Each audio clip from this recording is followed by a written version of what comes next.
ويريكم آياته فأي آيات الله تنكرون.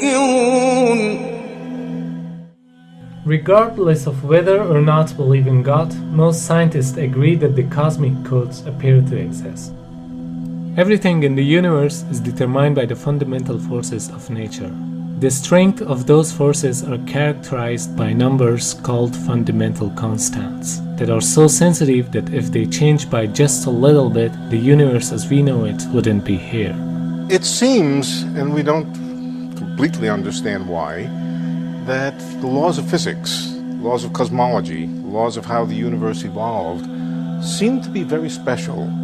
Of course they're special. Everybody would expect them to be special, but they're special in a way that's unexpected. They seem to be special in the way that is just very, very conducive to our own existence. For example, if the rate of expansion of the universe right after the Big Bang had changed by 1 part in a quintillion is 1 with 18 zeros after it, the universe would continue to expand or collapse back on itself, and none of this would be possible. To illustrate just how small a number 1 part in a quintillion is, imagine all the grains of sand on this beach.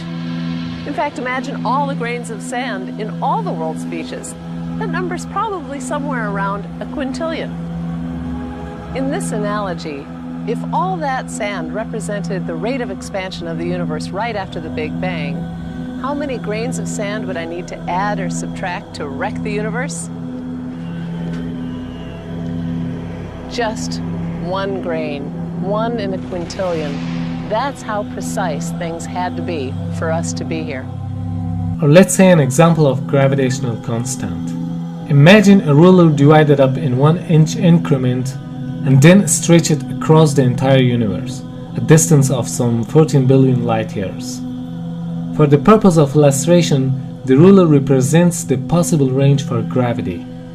In other words, the settings for the strength of gravity could have been anywhere along the ruler, but it just happens to be situated in exactly right place so that life is possible.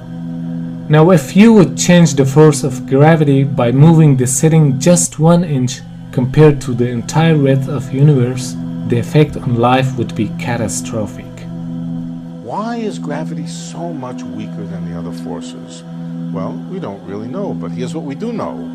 If it were just even a little bit stronger, stars would burn out too quickly, they wouldn't live long enough for life to evolve.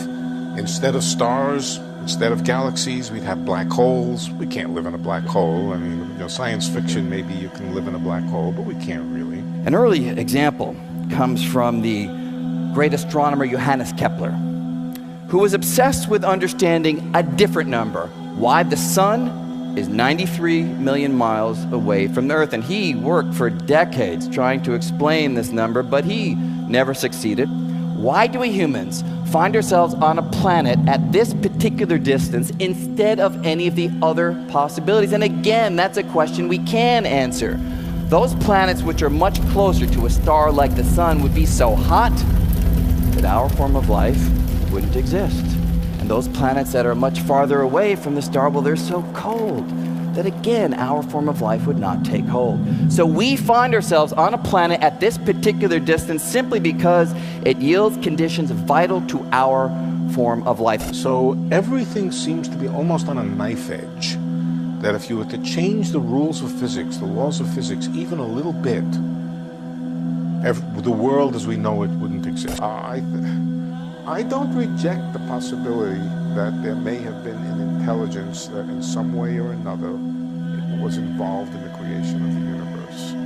I don't reject it, not at all. I simply ask if it's true, how do you describe it? الذي له ملك السماوات والأرض ولم يتخذ ولدا ولم يكن له شريك في الملك وخلق كل شيء فقدره تقديرا. These are just a few examples of the exceedingly sensitive precision which are essential for life on Earth to have emerged and to survive. Yet even these examples are sufficient to definitely reveal that the Earth and the universe could not have come to being as a result of a number of consecutive coincidences. The concept of precision that began to be implied in 20th century is a further evidence of Almighty Allah's creation.